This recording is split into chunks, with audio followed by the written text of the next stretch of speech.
Assalamualaikum warahmatullahi wabarakatuh. Salam sejahtera untuk kita semua. Di sini saya Novia Fisda Adiana bersama rekan saya Ibu Safitri Wulandari akan mempresentasikan materi tentang desain penelitian kualitatif, yaitu etnografi, mata kuliah metodologi penelitian yang dibina oleh Bapak Dr. Ramli MA dan Ibu Dr. Ratna Ekawati MPD. Untuk materi yang akan kami bahas kali ini yaitu mengenai etnografi.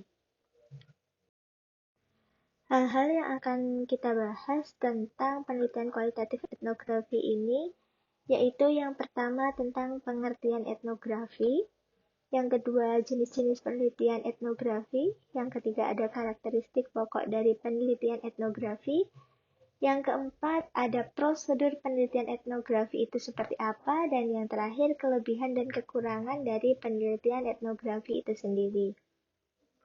Oke, langsung saja kita masuk ke pengertian etnografi. Hal yang akan kita bahas pertama kali adalah mengenai pengertian etnografi. Ibarat tak kenal maka tak sayang, jadi sebaiknya kita mengerti dulu apa sih etnografi itu sebelum kita melanjut ke bagian-bagian berikutnya. Nah, di sini kelompok kami membagi menjadi dua, yaitu pengertian dari ahli dan pengertian kesimpulan dari kelompok kami. Yang pertama itu etnografi adalah istilah yang berasal dari Yunani atau kata Yunani, yang terdiri dari ethnos dan graphein. Ethnos yang berarti orang dan graphein berarti tulisan. Istilah itu kemudian diartikan sebagai jenis tulisan yang menggunakan bahan-bahan dari penelitian langsung atau penelitian lapangan atau yang biasa kita sebut sebagai observasi untuk menggambarkan kebudayaan manusia. Nah, menurut Duranti, pada tahun 1997, etnografi adalah deskripsi tertulis mengenai organisasi sosial, aktivitas sosial, simbol dan sumber material dan karakteristik suatu kelompok manusia tertentu. Etnografi ini mengacu mengenai aktivitas sosial dan perilaku masyarakat pada kehidupan sehari-hari. Nah, itu kalau menurut Duranti. Yang selanjutnya ada menurut Marvin Harris dan Orna Jensen. Kalau menurut Marvin Harris dan Orna Jensen, penelitian etnografi adalah gambaran tertulis tentang suatu budaya yang terdiri dari adat, kepercayaan, perilaku, berdasarkan pengamatan peneliti yang terjun secara langsung ke lapangan. Intinya masih sama ya, tentang budaya dan terjun langsung ke lapangan atau observasi. Nah, dalam pendidikan, etnografi ini merupakan metode penelitian yang dapat digunakan untuk menyelidiki apa yang tepat digunakan untuk menjadi proses pembelajaran. Etnografi pada masyarakat ini digunakan untuk perbaikan pengajaran atau memunculkan ide-ide baru yang bisa dikaitkan dengan budaya. Dengan demikian, jika kita rangkum pengertian dari etnografi ini sendiri, menurut kelompok kami, adalah suatu metode atau riset menggunakan observasi secara langsung terhadap kegiatan manusia dalam konteks sosial dan budaya sehari-hari. Etnografi ini berusaha mengetahui kekuatan apa saja yang membuat manusia bisa melakukan sesuatu, dan etnografi ini adalah manusia dan kebudayaan baik secara eksplisit maupun implisit. Nah, tadi di awal untuk judulnya kan etnografi ini dikatakan sebagai penelitian kualitatif. Dikatakan demikian karena di sini penelitian etnografi ini selain penelitiannya secara langsung atau melakukan observasi, penelitian etnografi ini juga lebih mendalam, membahas lebih mendalam seperti ciri-ciri dari penelitian kualitatif yang menguak inti-inti dari budaya itu sendiri. Seperti apa dan bisa dikaitkan tentang apa budaya ini. Kalau di kita misalnya budaya bisa dikaitkan dengan pendidikan, seperti itu. Oke, sekarang kita masuk ke pembahasan kedua, yaitu jenis-jenis etnografi. Sebelum masuk dalam jenis-jenis etnografi, penelitian etnografi memiliki beberapa versi. Yang pertama ada penelitian etnografi versi awal, yaitu menggambarkan unsur-unsur kebudayaan suatu masyarakat seperti bahasa, mata pencaharian, sistem teknologi, organisasi sosial, kesenian, sistem pengetahuan, dan religi yang diperoleh dari beberapa sumber tidak langsung seperti contohnya naskah, peninggalan sejarah zaman dahulu atau yang sudah ada di dalam museum. Nah, etnografi baru yaitu penggambaran kehidupan masyarakat yang diperoleh dari anggota masyarakat tersebut berdasarkan pola kehidupan masyarakat yang dimiliki. Dalam etnografi baru, para peneliti meneliti tentang the way of life masyarakat tersebut dan mengenai pola-pola masyarakat tersebut. Jadi ada dua ya tadi, versi awal dan versi modern. Yang membedakan adalah bagaimana mereka atau peneliti mencari data untuk penelitian itu. Kalau yang versi awal dari sumber-sumber naskah atau peninggalan sejarah, kalau yang etnografi baru atau modern itu diambil dari keadaan secara langsung di masyarakat tersebut. Jenis-jenis penelitian etnografi sendiri jika dikutip dari Creswell 2008 itu memiliki beragam bentuk. Akan tetapi jenis utama yang sering muncul dalam laporan-laporan penelitian pendidikan itu ada 3, yaitu etnografi realis, etnografi studi kasus, dan yang ketiga ada etnografi kritis. Yang akan kita bahas pertama yaitu tentang etnografi realis. Etnografi realis ini merupakan pendekatan yang populer di kalangan antropolog atau di kalangan peneliti. Pendekatan ini berupa gambaran atau situasi budaya para partisipan secara objektif berdasarkan informasi yang diperoleh secara langsung dari partisipan di lapangan dan dipaparkan dengan menggunakan sudut pandang orang ketiga. Nah, 3 jenis atau ciri khas dari etnografi realis ini menurut Creswell itu ada 3 juga. Yang pertama yaitu peneliti mengungkapkan laporan penelitiannya melalui pandangan sudut pandang orang ketiga. Yang kedua, peneliti memaparkan data-data objektif dalam bentuk informasi yang terukur dan bebas dari afiliasi politik dan penilaian personal. Peneliti boleh mengikutsertakan data-data tentang kehidupan sehari-hari para partisipan dalam kategori standar penggambaran kultural seperti keluarga, sistem status, jaringan sosial, dan lain-lain. Peneliti mengungkapkan pandangan para partisipan melalui kutipan penuturan mereka yang diedit tanpa merubah makna. Nah, itulah 3 ciri khas dari etnografi realis. Untuk contohnya yang bisa saya gambarkan dari pengertian serta ciri khas penelitian etnografi tersebut yaitu misalnya seperti ini, kan itu yang dilihat secara realistis ya. Tentu saja teman-teman banyak melihat nih pecel Lamongan di pinggir-pinggir jalan. Itu bukan hanya di Jawa Timur, di berbagai daerah Jakarta atau dimanapun itu pasti ada pecel lele. Nah, jika teman-teman ingin membuat sebuah penelitian etnografi realis, ini bisa menjadi salah satu contoh referensi judul, yaitu meneliti tentang bagaimana atau mengapa orang Lamongan suka merantau di berbagai daerah dan membuka pecel Lamongan. Seperti itu, teman-teman. Jadi hal-hal yang realistis.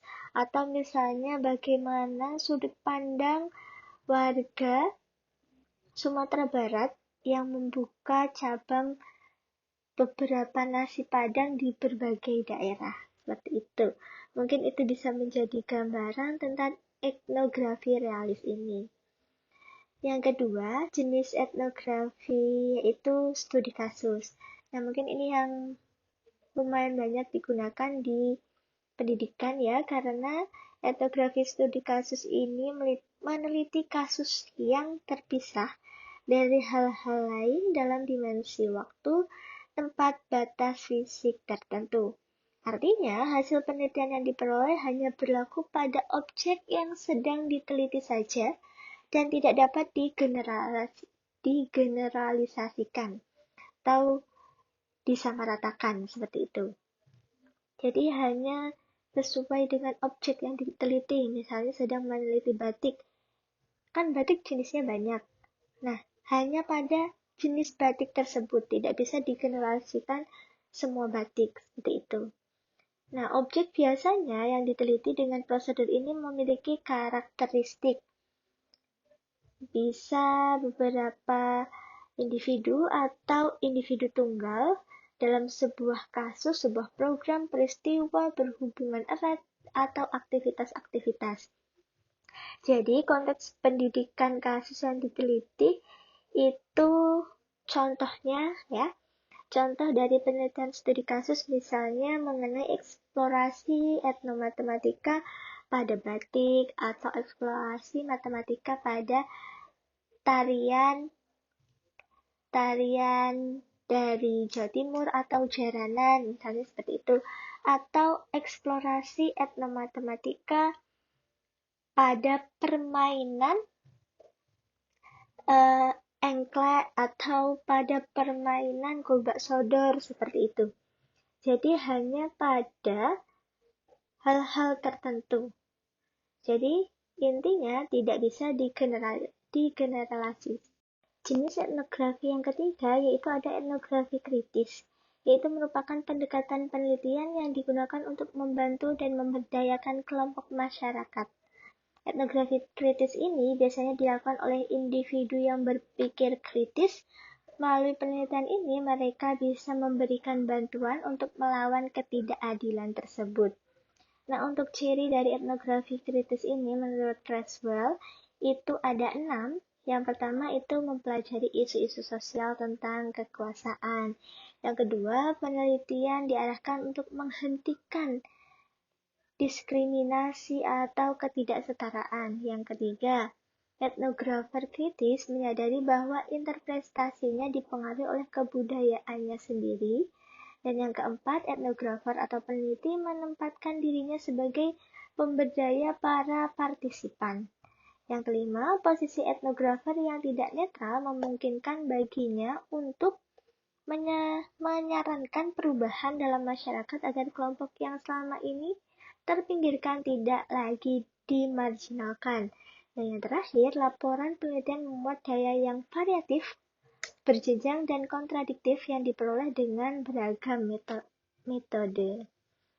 Nah, untuk etnografi kritis ini, saya membuat salah satu contoh yang bisa digunakan menurut pengertian dan ciri-ciri tadi itu kan tentang bagaimana sih seorang berpikir kritis tentang sesuatu hal yang tidak logis atau mendiskriminasi beberapa kelompok tertentu. Contohnya itu tentang sekolah yang menyediakan fasilitas untuk siswa-siswa tertentu, di mana fasilitas tersebut tidak bisa digunakan oleh seluruh siswa yang ada di sana, sehingga menimbulkan ketidakadilan dan membiarkan diskriminasi terjadi. Contohnya, di salah satu sekolah di daerah saya, itu pernah hanya ada 2 kelas di selesai jenjang itu yang memiliki kelas ber-AC. Padahal di situ bayarnya sama, lalu tingkat kecerdasan itu kan juga dibuat sama, tidak ada akselerasi seperti itu, tapi kelas itu dibuat berbeda sehingga ada ketidakadilan. Nah, di situ bisa menjadi peluang untuk dilakukan penelitian etnografi kritis ini. Oke, sekarang kita lanjut ke karakteristik pokok etnografi. Selanjutnya, karakteristik pokok etnografi. Nah, karakteristik pokok etnografi ini memiliki dua pijakan teoritis yang memberikan penjelasan tentang model etnografi itu sendiri, yaitu mengenai interaksi simbolik dan aliran fenomenologi, termasuk konstruksi sosial dan etnometodologi. Selama ini, pemahaman etnografi selalu dilandasi oleh pemikiran dari James pada tahun 1979. Pemikirannya dilandasi oleh teori interaksi simbolik. Di dalam teori itu, budaya dipandang sebagai sistem simbolik yang bisa diartikan bahwa makna tidak berada dalam benak manusia, tetapi pada simbol dan makna itu terbagi di antara aktor sosial, bukan di dalam, dan bersifat umum, bukan bersifat pribadi. Mengingat begitu beragamnya ciri khas yang dimiliki masing-masing jenis etnografi, seperti yang telah dijelaskan di atas tadi, ada etnografi realis, studi kasus, dan juga ada etnografi kritis, sulit untuk menentukan karakteristik umum yang dapat kita paparkan di dalam penelitian etnografi ini. Akan tetapi, untuk tujuan mengenal penelitian etnografi agar lebih mudah membedakan, maka penelitian kualitatif etnografi ini memiliki beberapa karakteristik. Yang pertama yaitu tema bersifat kultural. Nah, tadi di awal sudah dijelaskan bahwa penelitian etnografi ini merupakan salah satu penelitian kualitatif. Nah, dalam penelitian etnografi ini dikenal temanya itu kultural. Didefinisikan sebagai pandangan umum yang didukung oleh sebuah masyarakat baik secara langsung maupun tersirat. Tujuan dari penelitian ini yaitu mencari pola-pola tingkah laku, keyakinan yang mungkin sudah terlihat, tetapi menambah pengetahuan tentang bagian-bagian dari kebudayaan dan meneliti tema-tema kebudayaan yang lebih spesifik. Kenapa lebih spesifik? Karena etnografi ini termasuk dari penelitian kualitatif tadi. Yang kedua, karakteristiknya yaitu sebuah kelompok. Penelitian etnografi ini memiliki suatu unsur budaya yang secara bersama-sama dimiliki oleh kelompok tertentu. Contohnya seperti guru-guru SD di Kecamatan Blitar, siswa sebuah kelas, atau sekelompok mahasiswa yang sedang melakukan kegiatan KKN atau PPL. Dengan demikian, partisipan yang diteliti biasanya terdiri dari beberapa individu yang saling terkait. Yang ketiga, yaitu kepemilikan bersama atas pola tingkah laku, keyakinan, dan bahasa. Penelitian etnografi ini bertujuan menentukan pola-pola tingkah laku, keyakinan, bahasa yang dimiliki secara bersama-sama oleh sekelompok dalam kurun waktu tertentu. Yang dimaksud dengan tingkah laku adalah tindakan yang dilakukan oleh individu dalam sebuah latar kultural. Nah, kembali lagi ini etnografi ini tentang budaya atau kultural.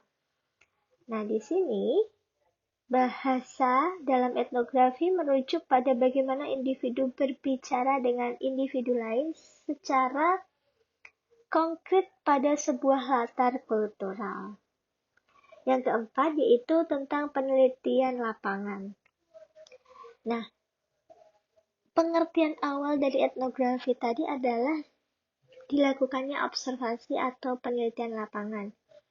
Ini menjadi salah satu karakteristik dari etnografi karena penelitian etnografi ini didapat dari penelitian lapangan atau observasi, baik itu secara langsung maupun dari sumber-sumber budaya, bisa dari peninggalan masa lalu atau yang ada pada museum. Dan yang kelima itu ada deskripsi, tema-tema, dan interpretasi. Tujuan penelitian etnografi ini yaitu menggambarkan dan menganalisis budaya yang dimiliki bersama oleh sekelompok individu serta membuat interpretasi tentang pola-pola yang terlihat maupun didengar.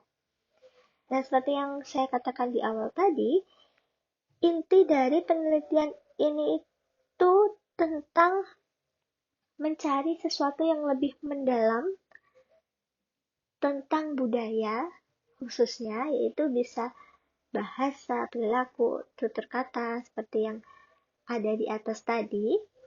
Jadi, etnografi ini hasilnya yaitu sebuah deskripsi.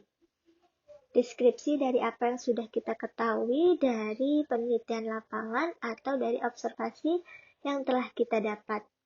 Nah, dari deskripsi itu kita bisa menggambarkan atau harus mampu menggugah seluruh indera pembaca sehingga mereka merasa seolah-olah hadir di lapangan tersebut atau di lapangan penelitian atau observasi peneliti tersebut dan berinteraksi dengan partisipan. Nah, perbedaan antara deskripsi dan tema kadang-kadang sulit dibuat. Yang dapat dijadikan untuk menentukan tema adalah tema bisa dihasilkan dari interpretasi fakta-fakta tentang orang dan aktivitas yang telah diteliti. Dalam etnografi, tema-tema yang dihasilkan selalu mengungkapkan contohnya pola-pola tingkah laku, pikiran, bahasa yang dimiliki oleh seorang partisipan. Nah, yang keenam, ini ada konteks atau latar.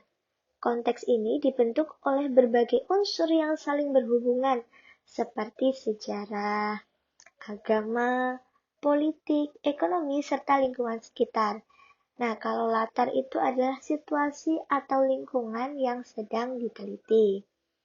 Yang ketujuh, itu ada reflektivitas peneliti.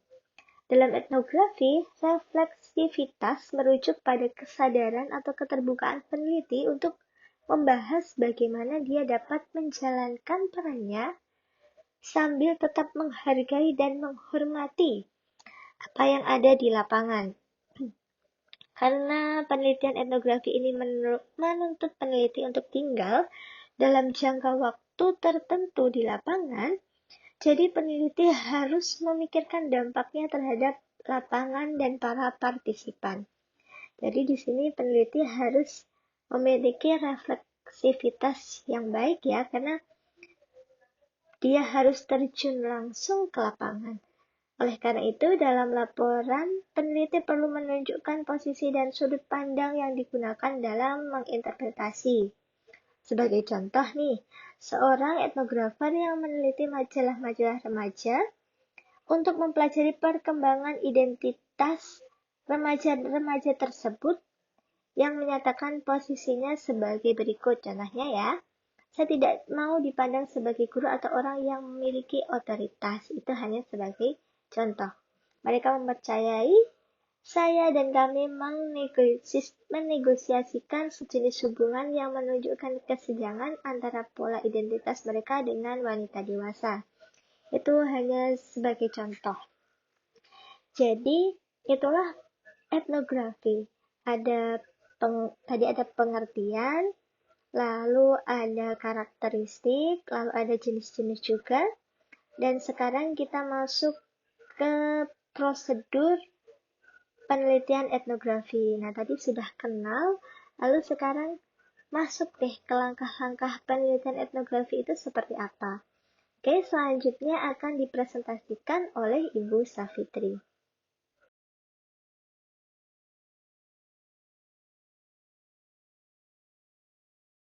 Berikutnya adalah langkah-langkah penelitian etnografi. Berikut ini, penelitian etnografer berlangsung tidak secara linear, melainkan dalam bentuk sebuah siklus. Berbagai tahapan seperti pengumpulan data, analisis data, dan interpretasi dilakukan secara simultan dan tidak diulang-ulang. Menurut Spratly, tahun 1980, siklus penelitian etnografi mencakup 6 langkah, yaitu 1. Pemilihan proyek etnografi. 2. Pengajuan pertanyaan. 3. Pengumpulan data. 4. Perekaman data. 5. Analisis data. Dan 6 adalah penulisan laporan. Pada pemilihan proyek etnografi, menurut Creswell, langkah-langkah utama pelaksanaan penelitian adalah mengidentifikasi tujuan penelitian, desain apa yang akan digunakan, dan bagaimana tujuan itu dihubungkan dengan masalah penelitian. Ketiga hal ini akan menentukan apakah proyek penelitian yang akan dilaksanakan merupakan desain etnografi realis, studi kasus, ataukah etnografi kritis. Tahapan yang kedua yaitu pengajuan pertanyaan. Pekerjaan lapangan etnografi dimulai dengan pengajuan pertanyaan etnografi. Walaupun pengajuan dilaksanakan secara intensif pada saat wawancara, aktivitas ini pada dasarnya sudah dilakukan pada saat observasi.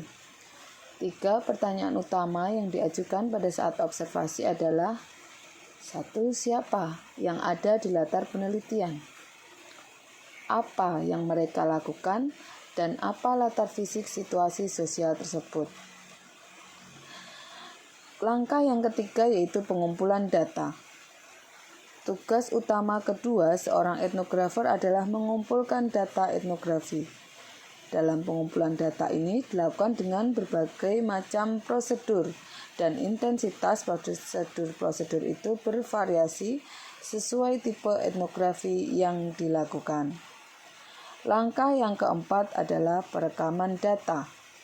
Data etnografi yang diperoleh melalui berbagai prosedur tersebut direkam dan diorganisasikan sebaik mungkin sesuai dengan jenis dan bentuknya.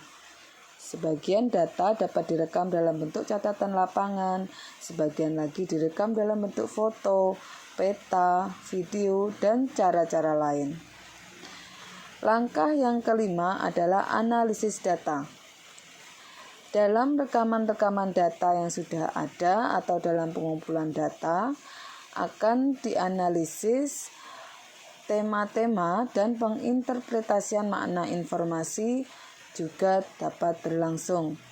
Dilihat dari tahapannya, data dianalisis melalui 4 bentuk, yaitu analisis domain, analisis taksonomi, analisis komponensial, dan analisis tema kultural. Langkah yang keenam adalah penulisan laporan.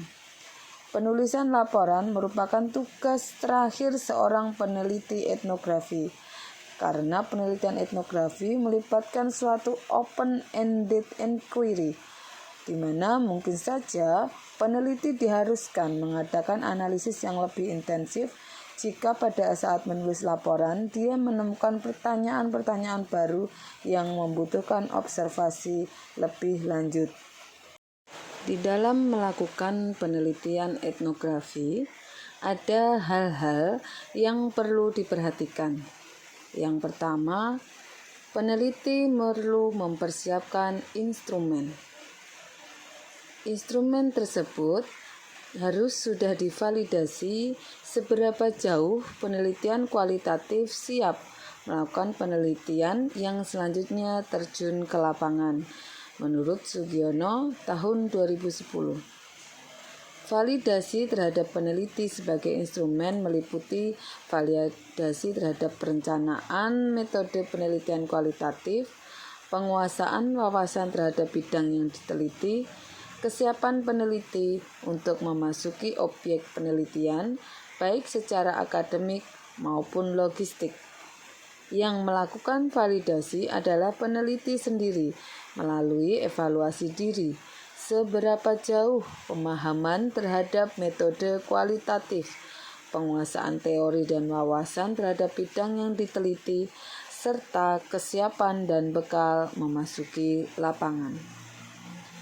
Hal yang kedua adalah teknik pengumpulan data dengan observasi.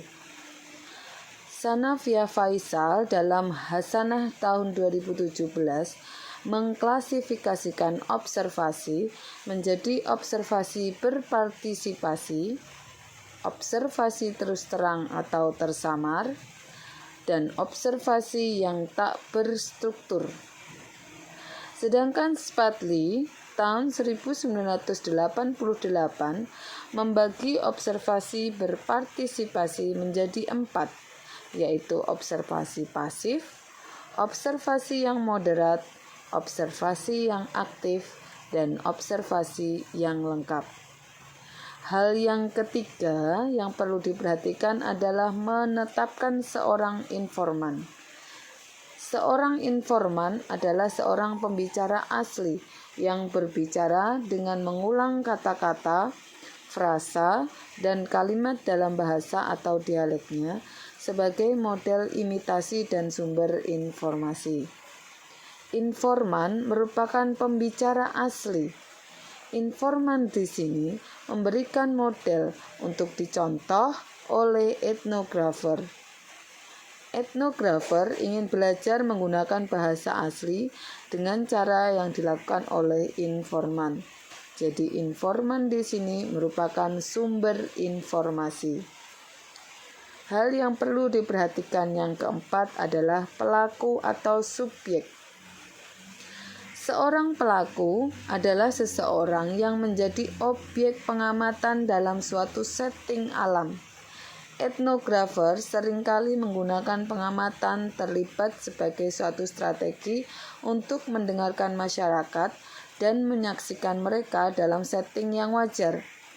Dengan demikian, orang-orang yang mempelajari menjadi pelaku dan pada saat yang sama dia juga menjadi informan.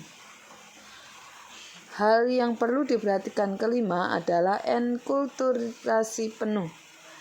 Enkulturasi merupakan proses alami dalam mempelajari suatu budaya tertentu.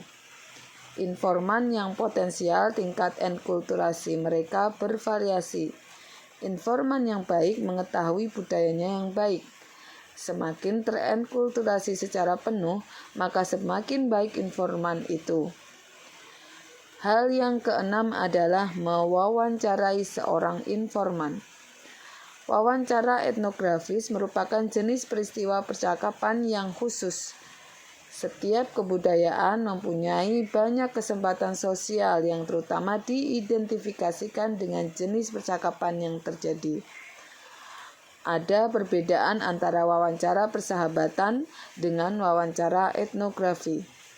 Wawancara persahabatan dapat ditinjau dari aspek sapaan, tidak ada sapaan yang eksplisit, menghindari pengulangan, mengajukan pertanyaan, menunjukkan minat, menunjukkan ketidaktahuan, bergiliran, penyingkatan, waktu sela, dan penutupan. Sedangkan wawancara etnografis memiliki tujuan yang efektif, yaitu penjelasan etnografis, penjelasan proyek, penjelasan perekaman, penjelasan bahasa asli, penjelasan wawancara, dan penjelasan pertanyaan. Penjelasan etnografis dapat berupa pertanyaan deskriptif, pertanyaan struktural, dan pertanyaan kontras. Hal yang ketujuh adalah membuat catatan etnografis. Dalam melakukan penelitian etnografi dengan pendekatan alur penelitian maju bertahap adalah mulai mengumpulkan catatan penelitian.